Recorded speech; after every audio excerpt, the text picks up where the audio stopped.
I have been collecting exotic tropical plants all of my life. We have just delivered 40 yards of planting soil down to Kamp Kenan, and we are planning to build a spectacular tropical garden with the most spectacular plants available. We are also going to take a look at Kenan's giant tortoises. Here's what I was thinking with all the soil you provided, which is just, I mean, it's amazing stuff. The smell off of it, you can smell all the organic material in it. But I still have to rake it out into the shapes I want, but these are the rough shapes. They might be a little too thick, right? I mean, obviously I can move some of it. I figured when we rake it out, you know, we're gonna give it slopings, and, you know, I want people to kind of, you know, maybe put one of the bamboos here. And you dug this yourself? I did, yeah, I dug it out and moved it. I didn't want to kill the tree. I needed the access for my tractor, so I just dug it out and planted it the other day. Pretty cool, huh?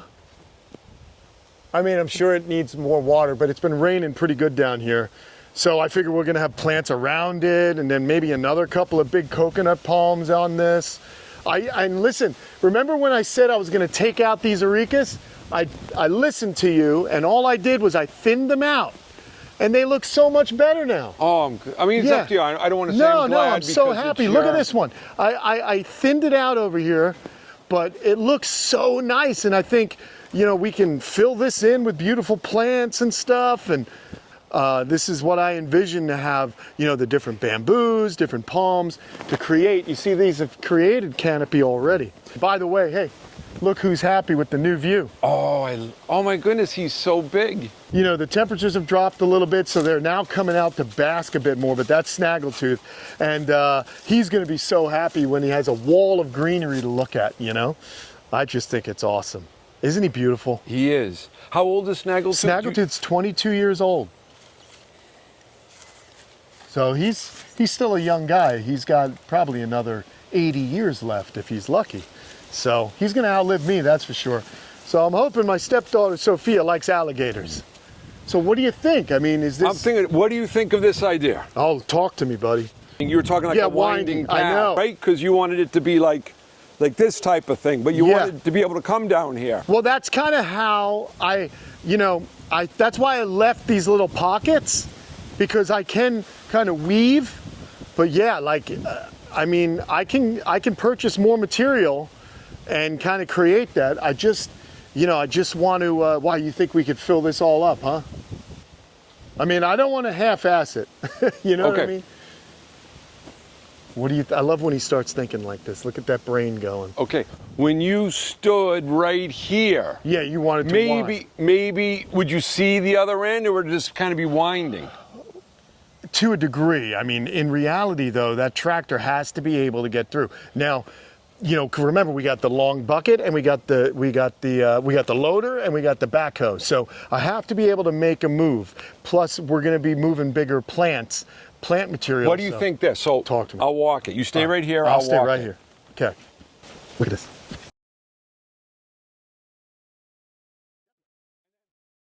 Then it's going to come back, and you get access through the gate. I'll move some of this with the tractor and create a pile, and then we'll use that as the foundational stuff and create that winding trail. So I'm going to show Kenan how we make curved pathways here at Holt Nurseries, the way I did all the curved pathways in my gardens. And I'm going to use just 1/2-inch PVC that you can buy at any Home Depot or Lowe's. Okay, so these are 20-foot pipes. Put 4 together on one side, 4 together on the other side. And these all snap into each other, as you can see here. The male end will fit into the female end. Now, Caesar, all I need now is the anchor stakes. Okay. You got the anchor stakes? Yeah. Where are they? I'll give it to you. I'll give it to you. I never... See, all the time you lose the parts, so I'll give it to you. Here, go back. They're right where you gave them to me. My, bring some 20 stakes.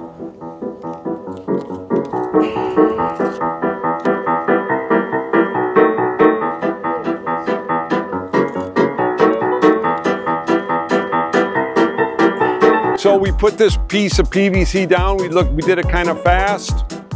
And you bend this to the shape that you want. Now, Kenan, I know you want to be able to drive your tractor down here.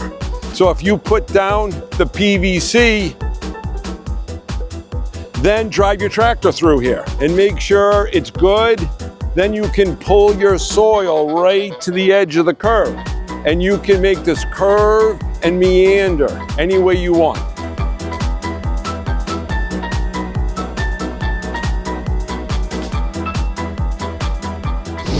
I did a little enclosure for the red-footed tortoises. Hey, let's go walk and talk about them. Okay. Now you said maybe that's the most personable, maybe? I think so. I think they're fantastic. They're amazing. What would be number 2 and 3? Well, cherry heads are related to the redfoots. They're personable too. Here are the cherry heads. They're another real cool species that are pretty fun. They're basically redfoots. They don't get as large and they keep their red head. And for a baby, you're looking at about $250 for a little baby. People, they're a little bit more expensive than a redfoot because they stay smaller and they keep that attractive head. But I love them. You see how curious they are? But let's go over here because you're gonna have to meet my buddy Sam Piscucci. Sam is the Aldabra guy. He's got the Aldabras he offers for sale. He's got galops. We're gonna have to take a ride to his house one day. This is Boba. He's an Aldabra tortoise, the dark shell one, and then over there, those are 2 radiated tortoises. Now, usually these guys, once they see me, there's Timmy, he's the smallest one, and then we have Cersei somewhere. She's hanging around. You wanna see something funny? Have you ever seen a turtle climb? Look at this. Oh. Look at that. So there's a Malaysian box turtle. Now, I used to have this fountain grass near the edges of the enclosure. I no longer plant it there because they were able to climb up it and they were walking out. I was finding them walking around the yard. I'm like, what? How are you getting out? And it was because they were climbing up the branches, up the leaves of this grass and falling over. That is crazy. But you know, you can also, with the tortoises, grow this cactus. This is fantastic. I'm sure you have some of this at your property, but basically this is their food. But this is a paddle-shaped cactus. It's got no spines. It's called Opuntia. It's of the Opuntia genus. And here he goes. He's going right to it. Nothing lasts long when it hits the ground here. But they're personable. Yeah. Really cool. Boba saw that I threw some food down, so I don't mind. I just walk around and give them a treat. He'll head over there and he'll nibble it up pretty good. But you see, what I like about them is similar to the redfoots. They come over to you.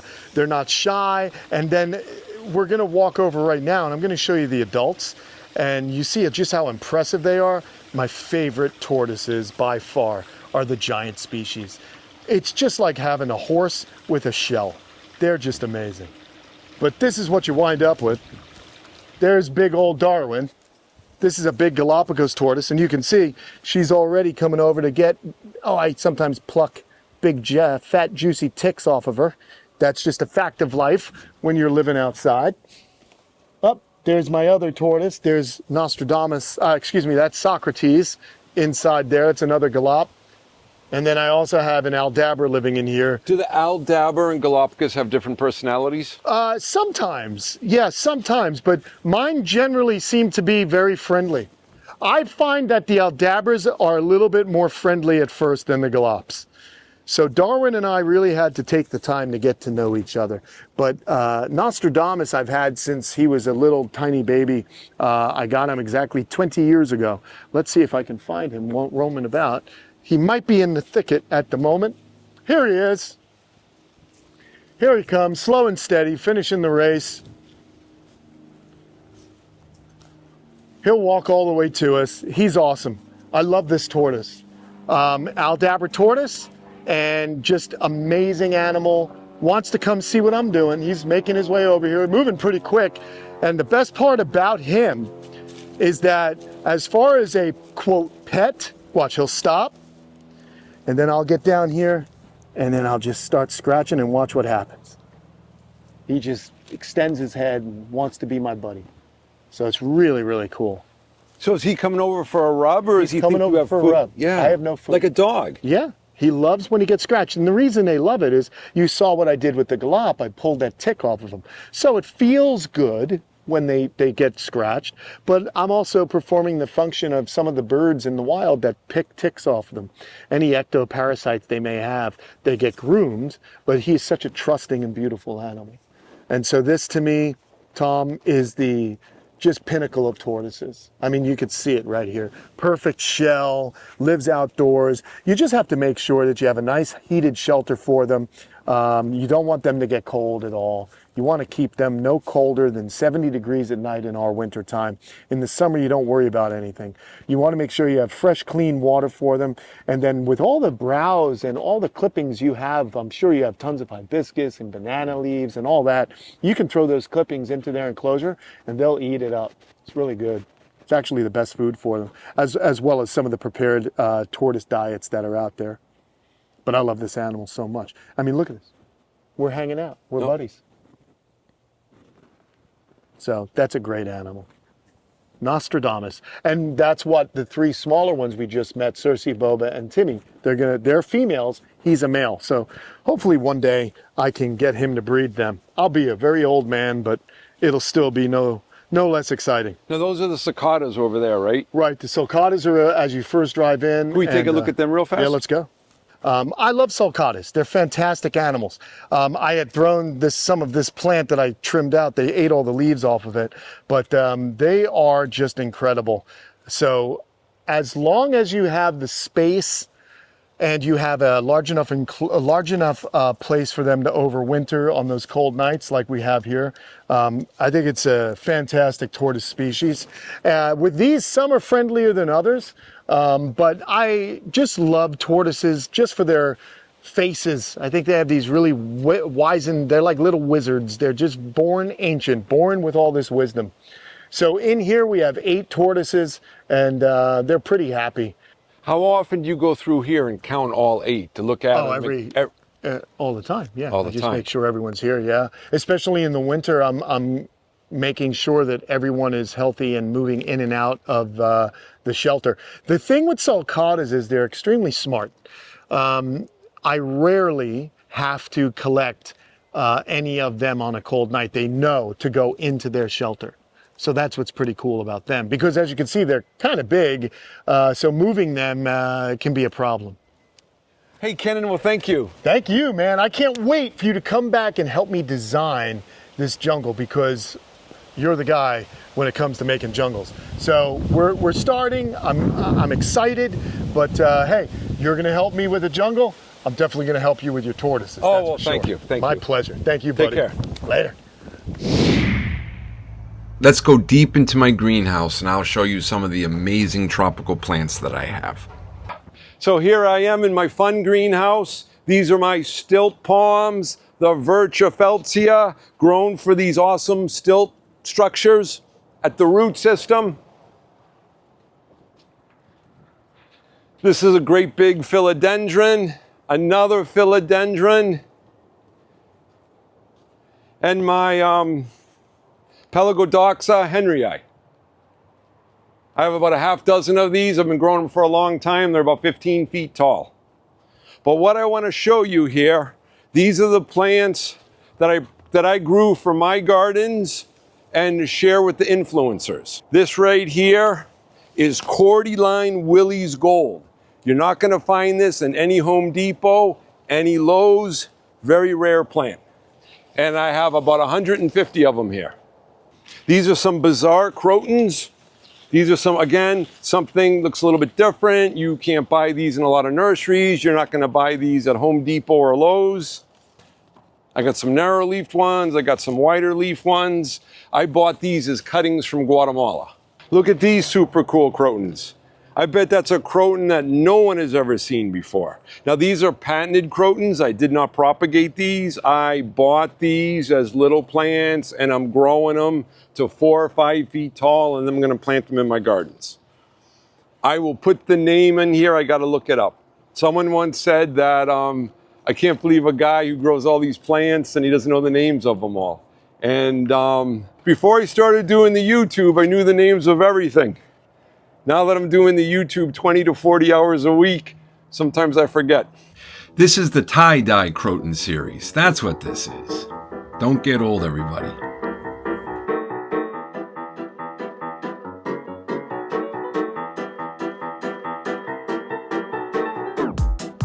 This is one of my favorite Cordylines. This is gold edge, even though it has a white edge. gold edge red sister. And I probably have 200 or 300 of them. This is a Croton, again, that you probably have never seen before. This is Croton Excalibur Thin Leaf. I found 3 pots of these in South Florida. These are legal to propagate. I'm not gonna try to propagate them this time of year. It's too cold, it's gonna get too cold. You can't buy these. You can't buy these for any price. I'm gonna ask if these are ferns. These are not ferns. This is Philodendron tortum. I've never grown them this big before. I wonder if I can put them on like a teepee or something and grow them up a stake. And I grow lots of bromeliads. I shared some bromeliads with Wild Florida when I did a snake enclosure, but I probably have 2,000 bromeliads on this property. This right here is a dwarf cordyline called Rolly. And I really like it. And this is as tall as it gets. And it's great to put in the foreground.